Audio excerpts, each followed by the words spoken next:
जय हो। भगवान शंकर तो कृपा के नाथ हैं, कृपा निधान है। और भगवान ने ही आशीर्वाद दिया, वही काम भगवान के प्रथम पुत्र प्रद्युम्न के रूप में पधारे, जिसका समरासुर हरण करके ले गया। और मायावती बड़ी मायावीर है।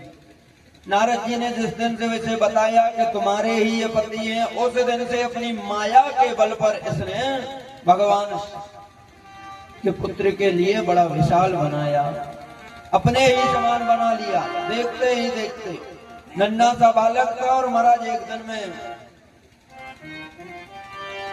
बड़ा हो गया, इसका भाव बदलने लगा। और महाराज प्रद्युम्न जी ने पूछ लिया, आप बताइए देवी, बचपन से मैं तो देख रहा हूँ छोटे में आपने मेरी बड़ी सेवा की है, मातृभाव से सेवा किया, लेकिन अब आपका स्वभाव चेंज होने लगा है। तब माता रति ने बताया, सरकार आप मेरे पति हैं और हम आपकी पत्नी हैं। ये भगवान शंकर ने हमको वरदान दिया था, तो मैं इस समरासुर के यहाँ रसोई में काम कर रही हूँ। और हे प्रभु, ये जो समरासुर है ये आपका शत्रु है, आपको मारने के लिए लाया था। तो महाराज इसके लिए बड़ी बड़ी शक्तियों को प्रदान कराया। और जैसे ही प्रद्युम्न महाराज के यहाँ शक्तियों को प्रदान हुआ, उसी समय प्रद्युम्न जी महाराज समरासुर से युद्ध करने लगे। युद्ध में समरासुर को परास्त किया और माता रति को लेकर द्वारिका पहुंचे। द्वारिका में महाराज बड़ा स्वागत हुआ इनका, और स्वागत होने के बाद भगवान के यहाँ सुंदर द्वारिका में निवास होने लगा। परीक्षित ने पुनः प्रश्न किया कि महाराज भगवान के और भी विवाह हुए थे, उनके विषय में भी बताइए। तब यहाँ पर भगवान के आगे के विवाहों की चर्चा भी और होती है। एक राजा हैं जिनका नाम है सत्राजित। सत्राजित भगवान सूर्य नारायण के परम उपासक। भगवान नारायणो सुता, भगवान सूर्य नारायण के ही परम उपासक थे। तो शौर्य सप्तादशम आयुगंतम पराजिता त्रियोवंशी सता सैन्यम जगत्रम एक माह परमम युधु। यहाँ पर सुखदेव स्वामी कहते हैं, सत्राजित के भगवान सूर्य ने इनको बहुत सुंदर एक समंतक नामक मणि भेंट कर रखी है।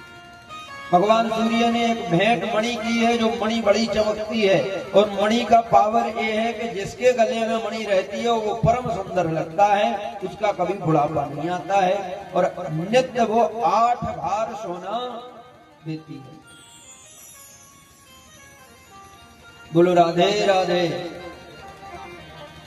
8 भार सोना प्रतिदिन उस मणि से निकलता है। बोलो राधे राधे। जोर से बोलो भाई, जोर से। आज की बात और 1-2 घंटे और है, इसके बाद में हम ना बोलेंगे ना तुम बोलोगे, हैं? फिर तो भगवान की कृपा जब होगी जब ही बोला जाएगा। वैसे बात अभी चल रही है कि महाशिवरात्रि में शिव महापुराण का आयोजन होना है। हम सब लोग मिलजुल के शिव महापुराण को भी श्रवण इसी मंदिर पर करेंगे महाशिवरात्रि के समय। और इसके पहले भगवान की कृपा हो जाए तो और अच्छी बात है, लेकिन महाशिवरात्रि को होना है। तो आप सभी लोगों से निवेदन है कि जो वो आयोजन होगा वो कोई व्यक्तिगत नहीं होगा, कोई व्यक्ति पार्टीशन नहीं होगा, वो सभी पार्टियों की तरफ से होगा, कोई एक पार्टी की तरफ से नहीं होगा। आजकल तो महाराज इतने से गांव में भी महाराज इतनी पार्टियां हो गई हैं। दुख बात इसी का होता है महाराज, बस हम हिंदू कभी एक नहीं हो सकते, कहीं ना कहीं हम लोग बंटते रहेंगे। या तो जात पात में बटेंगे, या पार्टीशन में बटेंगे, या भेदभाव में बटेंगे, कहीं ना कहीं हम लोग बटेंगे, ये निश्चय है। और हम लोगों को कभी कुछ हो नहीं सकता। एक कहावत है अपने यहाँ के, वो कुत्ते की पूंछ जो होती है ना, वो कितना भी तुम सीधी करने की कोशिश करो, वो जीवन में वो सीधी हो नहीं सकती, वो टेढ़ी की टेढ़ी रहेगी, कुछ भी कर लो उसके साथ। तो हम सनातनी उसी कुत्ते की पूंछ के तरह ही हैं, तो कभी सीधी नहीं हो सकती। नाम के ही सनातनी बने रहेंगे, बड़ा तिलक लगाएंगे, बड़ा जय श्री राम का नारा लगाएंगे, बड़ी बड़ी रैलियां निकालेंगे, बड़े बड़े ढोंग धतूरे करेंगे, लेकिन कभी एक नहीं होंगे। हम लोगों पर वीडियो बनवा लो, हम लोगों पर रीलें बनवा लो, हम सब कर लेंगे, लेकिन हम लोग एक नहीं होंगे। हम लोग सनातन के लिए ऐसा कोई भी कार्य नहीं करेंगे जिससे सनातन का उद्धार हो, कभी नहीं होगा। अन्य और मजहबों में देखोगे ना, तुम्हारा जो कितना भी ज्यादा बैर रखा हो, कितना भी बैर करें, लेकिन ईद हो या कोई भी ऐसा उनका फेस्टिवल आता है तो वो सब एक हो दिखते हैं, लेकिन हम लोग कभी एक नहीं होते। यही कारण है हम हिंदुओं का कटने और बटने का। हम लोग कभी एक नहीं हुए तो एक होंगे ही नहीं। ये बड़े दुख की बात है, ये बड़ी कोई हंसी की खुशी की बात नहीं। तुम्हारे इतने से गांव में इतनी पार्टीशन है, मैंने तो इतने बड़े बड़े गांव देखे कि हमारा जब एक अभी झारखंड प्रोग्राम करने गया था कुछ समय पहले, तुम्हारा ये गांव तो कुछ भी नहीं है, बहुत छोटा सा गांव है, कम से कम वो नहीं होगा तो गांव 5000 घर की बस्ती है, लेकिन 9 दिन का शिव महापुराण की कथा रही, यज्ञ रहा, 9 दिन में पता नहीं चला कि ये एक ही घर के सब लोग हैं या अलग अलग है। ये होता है गांव। तुम्हारे गांव में तुम्हारे घर के लोग ही नहीं तुमको समझ में आ रहे हैं कि ये घर के हैं या बाहर के हैं। हर एक व्यक्ति को बड़े बाप की बेटा बनना है, छोटे बाप का कोई बनना नहीं चाहता। समुद्र मंथन हुआ, राक्षस बोले पूछ के तरफ तो हम नहीं लगेंगे। अरे भाई, बड़े बाप का बेटा हम अकेले थोड़ी है। देवता तो चाहते ही थे कि मुंह की तरफ लगे, लेकिन यहां देखिए राक्षस कहते हैं कि हम बड़े हैं, देवता बोले हम। अंत में भगवान ने राक्षसों को मुंह की तरफ लगाया, और जैसे ही मंथन चालू हुआ तो भगवान की कृपा से सर्प के मुख से विशाल विष निकला, और जितने बड़े बाप के बेटे थे महाराज वो सबके सब जल के भस्म हो गए। बड़े बनकर जो मिलता है वो सब नष्ट हो जाता है, और हल्के बन के जो मिलता है वो सब प्राप्त होता है। निवेदन है, अभी भी कुछ बिगड़ा नहीं है। तुम लोगों के अंदर ये पार्टीशन का कीड़ा जहां से निकला हो महाराज, वहीं जाकर समाप्त कर दो, और राजीनामा कर लो दोनों पार्टियों में, तो बढ़िया रहेगा और सब भगवान की कृपा रहेगी। कितने बड़े बड़े तो भाई ऐसा नहीं होना चाहिए। समय अभी भी है, सब एक बन के रहो, ना तो जातियों में बटो, ना भेदभाव में बटो, और ना गलत फहमियों में अलग अलग रहो। बोलो राधे राधे। और जिसको हमारी बात बुरी लगी हो तो खूब लगाए बैठे रहो, अपने घर खूब बैठे रहो, कोई दिक्कत नहीं है, लेकिन हम जो बोलेंगे वो बोलेंगे, सीधी बात है।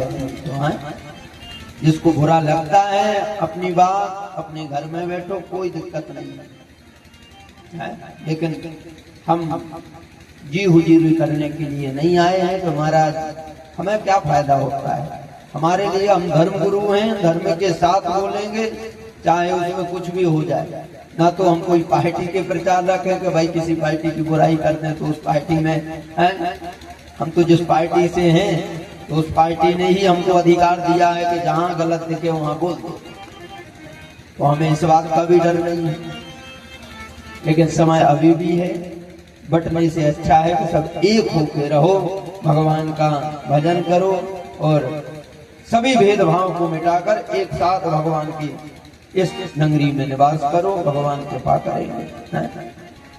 बोलो राधे राधे। भगवान सूर्य ने शमंतक नामक मणि भेंट कर रखी है और इस शमंतक नामक मणि नित्य 8 भार सोना देती है। 1 भार सोने का मतलब है 5 किलो सोना।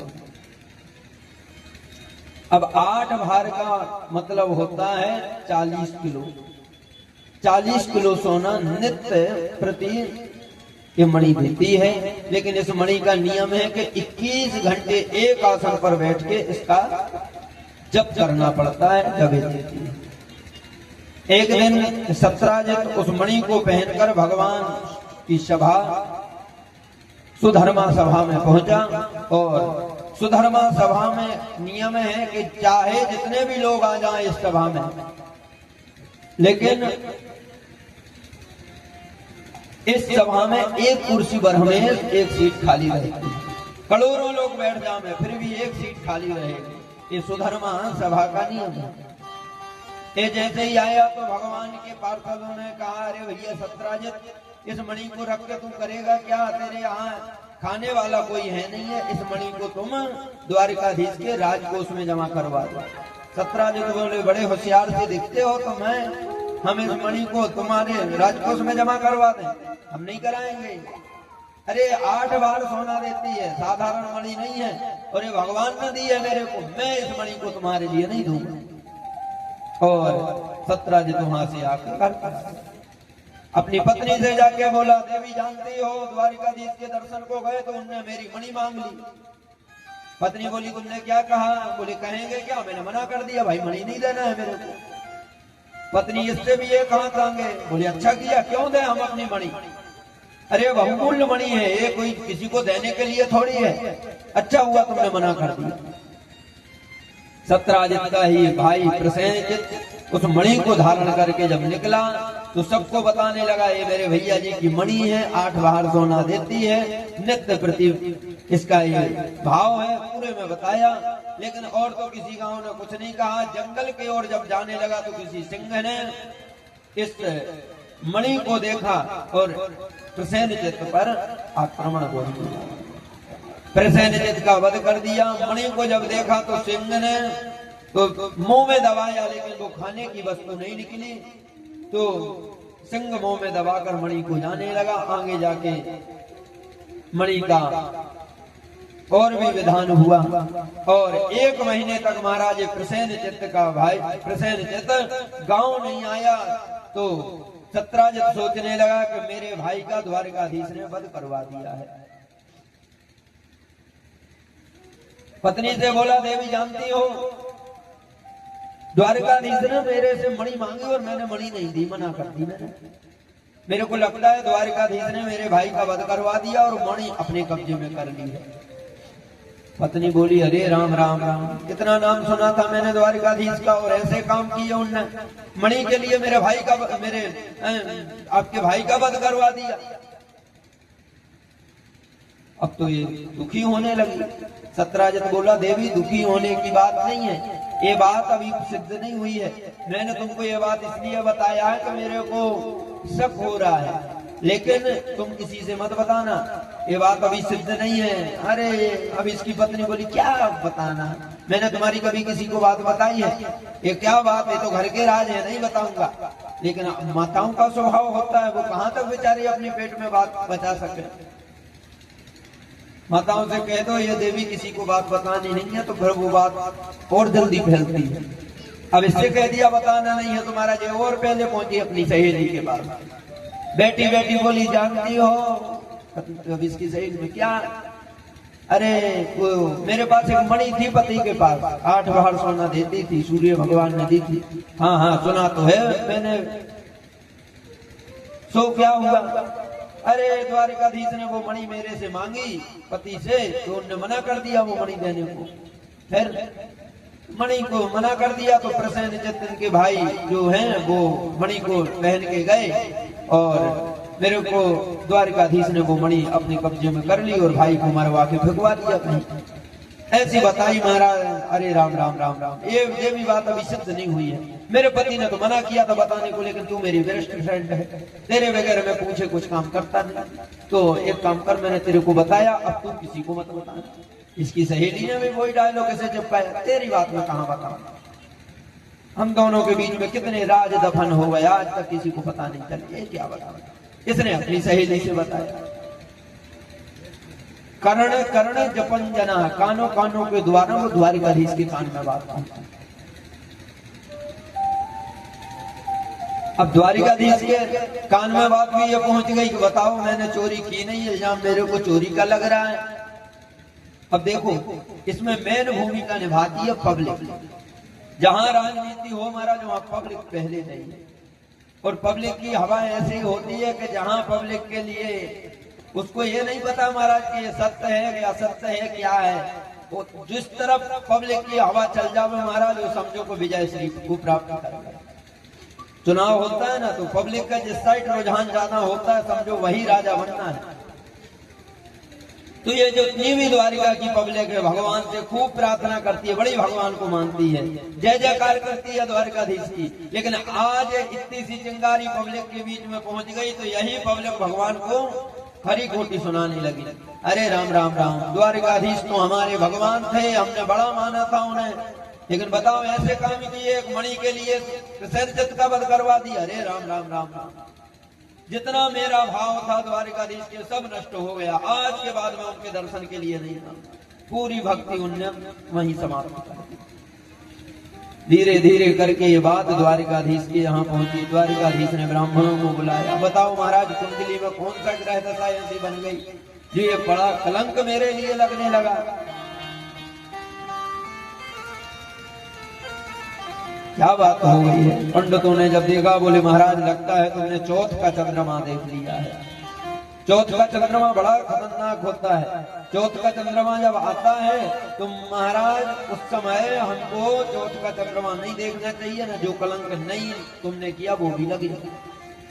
उपाय उसका यही है कि तिल के और गुड़ के लड्डू बना के मंदिरों में बंटवा दो।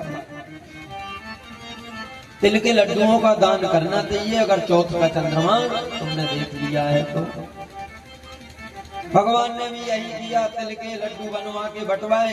लेकिन बलराम जी के कान में जैसे ही ये बात आई, बलराम जी बोले क्यों रे कन्हैया, तूने बता उतनी सी मणि के लिए तूने उसका वध कर दिया। भगवान बोले ये तो बात हद हो गई, आज मेरे दाऊ भैया मेरे से पूछने लगे। 10-20 सैनिकों को भगवान ने लिया और उस मणि को ढूंढने के लिए निकल पड़े। गांव के अंदर तो द्वारिका में वो मणि मिली नहीं, तो जंगल में जा पहुंचे।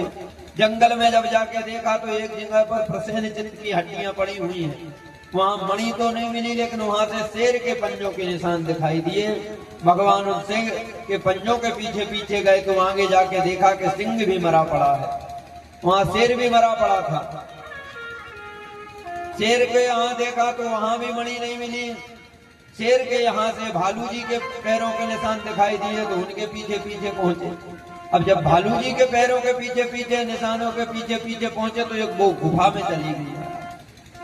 भगवान ने सैनिकों से कहा तुम यहीं पर रहो, मैं अंदर देख कर आता हूँ। और भगवान सीधे उस गुफा के अंदर प्रवेश हुए। गुफा के अंदर जब देखा कि एक बड़ी सुंदर कन्या उस मणि के साथ खेल रही है। कन्हैया ने उस मणि को देखा और उस कन्या ने कन्हैया को देखा तो चिल्लाने लगी। जैसे ही चिल्लाहट सुनी, जामवंत जी की वो गुफा थी, तुम्हारा जामवंत जी की बेटी ही जामवती वहां पे खेल रही थी। गुजरात में सूरत से पोरबंदर के लिए जाओगे तो पोरबंदर से 18-20 किलोमीटर बगल में एक स्थान है जिसको हम जामवंत की गुफा बोलते हैं। तो जामवंत की गुफा पहले के समय में तो गुफा जैसी ही थी। आज के समय वो राजा महाराजाओं की जो कुआ बाबरी बनती है उसके प्रकार से वो बनी हुई है और बाहर से ही दर्शन अब करने देते हैं, अंदर नहीं जाने देते हैं। पावन गुफा है ये, वहां पर कभी भगवान मौका मिले तो जरूर जाना वहां पर। तो पावन ये गुफा, भगवान इसके अंदर जामवती को वो खेलते हुए देखा और जामवंत जी ने जब भगवान को देखा तो भगवान पर आक्रमण बोला और ये जो भगवान से इसका युद्ध, जामवंत जी का युद्ध काफी समय तक चला। अंत में भगवान ने जामवंत जी को उठाया और नीचे फेंक दिया। पैर से जब दबाया तो पैर को जैसे ही जामवंत जी ने देखा तो हाथ जोड़ के बोले, सरकार आप तो मेरे भगवान हो, आप तो मेरे राम जी हो। भगवान बोले बड़े लेट समझे। यहाँ पर जामवंत जी ने भगवान का दर्शन किया, राम जी का। भगवान ने कहा, जामवंत मेरे को इस मणि की चोरी लगी है, इसलिए मैं ये मणि लेने आया हूँ। भगवान से हाथ जोड़ के बोले, जामवंत जी महाराज मैं क्या बताऊं, ये मणि मैंने अपनी कन्या को दान कर दी है। अब कन्या को मैंने जो दान कर दिया मैं वो वापस तो ले नहीं सकता, इसलिए आपसे निवेदन है कि आप मेरी कन्या को और दहेज में इस मणि को स्वीकार कर लो तो सब काम बन जाएगा। भगवान बोले जैसी इच्छा। तो भगवान का दूसरा विवाह है जामवती पुत्री, जामवंत पुत्री जामवती से संपन्न हुआ और दहेज में वो मणि मिल गई। भगवान बहू को लेकर द्वारिका में पधारे। मणि जो थी वो सत्राजित को दी।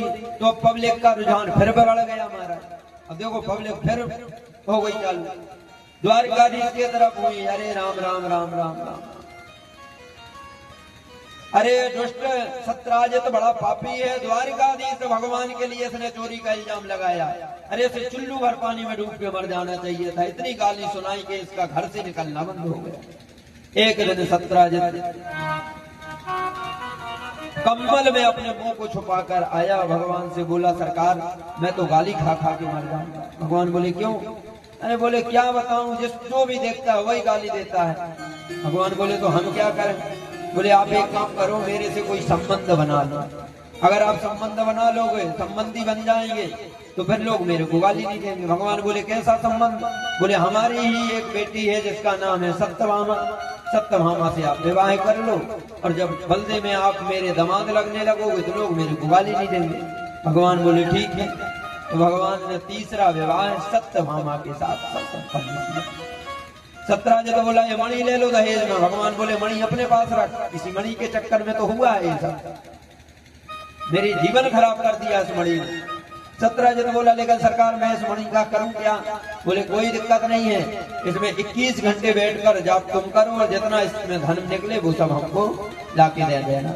सत्राजित बोला ठीक है सरकार। तो सत्राजित ने यहाँ पर मणि ले ली और यहाँ माता सत्यभामा का विवाह, तीसरा विवाह भगवान के साथ संपन्न हुआ।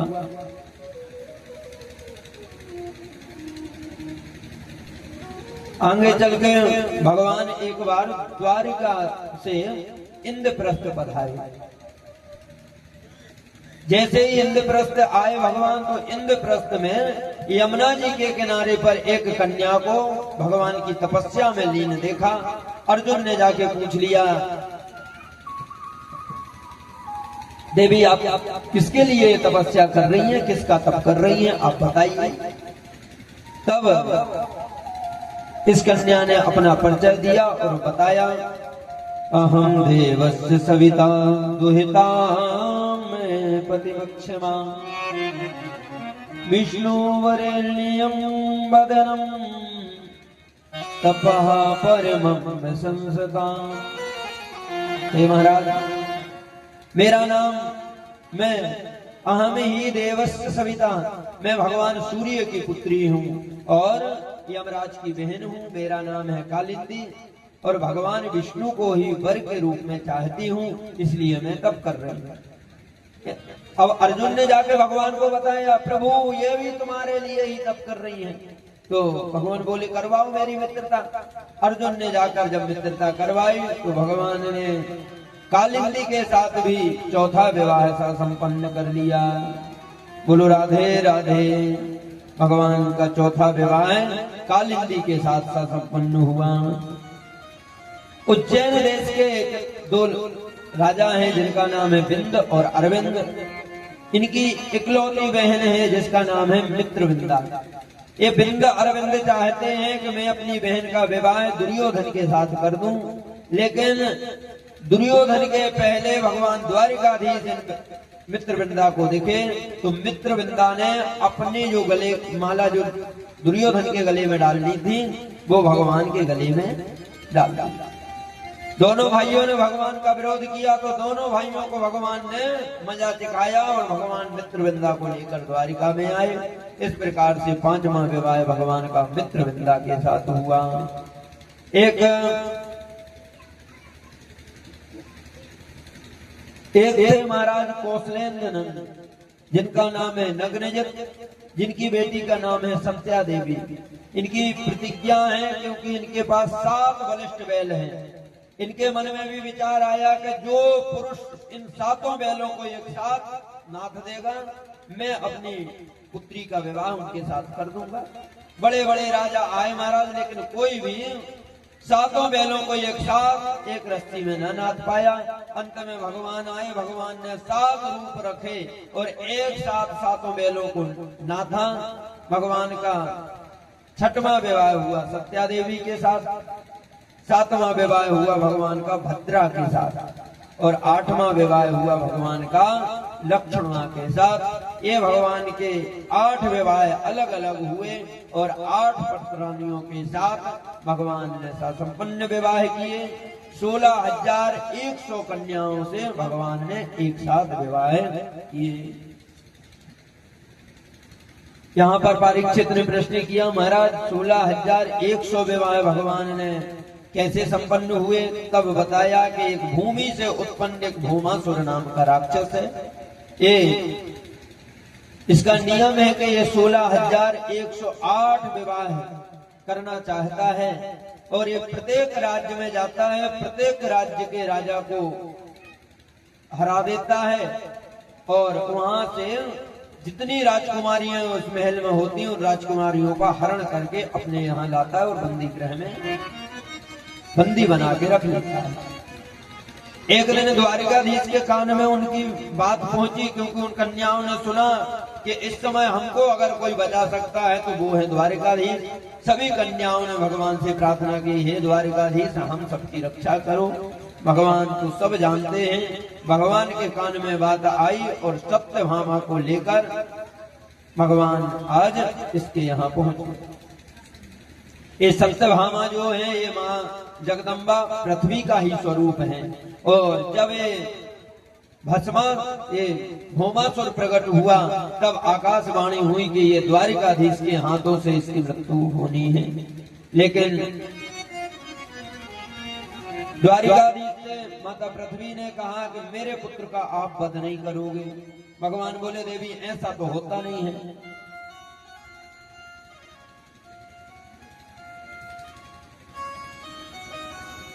बोले, देवी ऐसा नहीं होगा।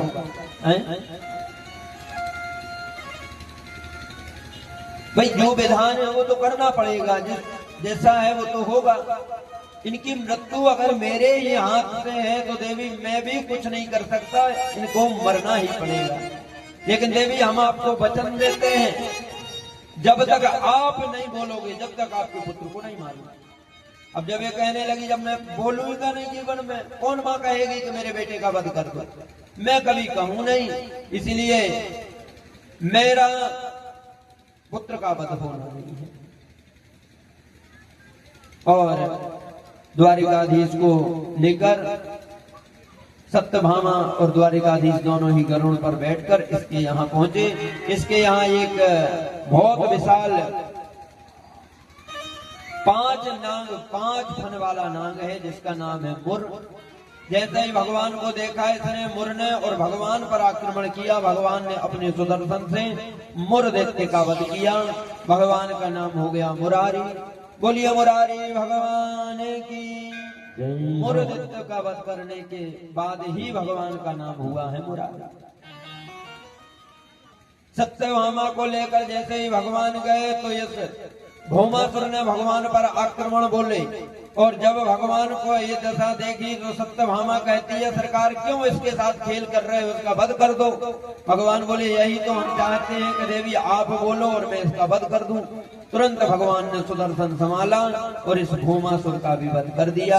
जैसे ही भौमासुर का वध हुआ, काल कोठली में जब जाके देखा तो 16,100 कन्याओं को बंदी पाया। भगवान ने सबको मुक्त किया तो वे सभी कन्याएं हाथ जोड़ के बोली, सरकार हमारा जीवन तो अब नरक बन गया है, हम जाएं तो जाएं कहाँ, क्योंकि ये हमारे लिए बंदी गृह में कई सालों से डाले हैं। तो अब ना तो हमारे घर वाले हमें अपनाएंगे और ना हमसे कोई राजकुमार विवाह करेगा। द्वारिकाधीश बोले तो क्या चाहते हो? बोले सरकार आप ही अपनी दासी हम सबको बना लो।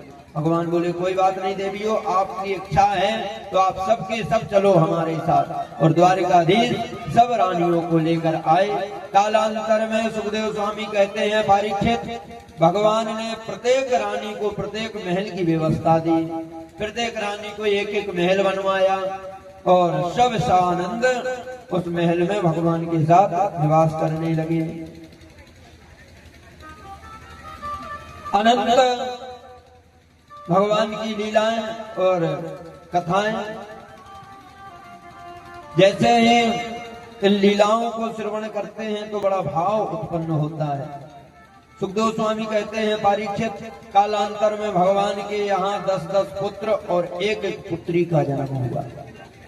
बोलो राधे राधे।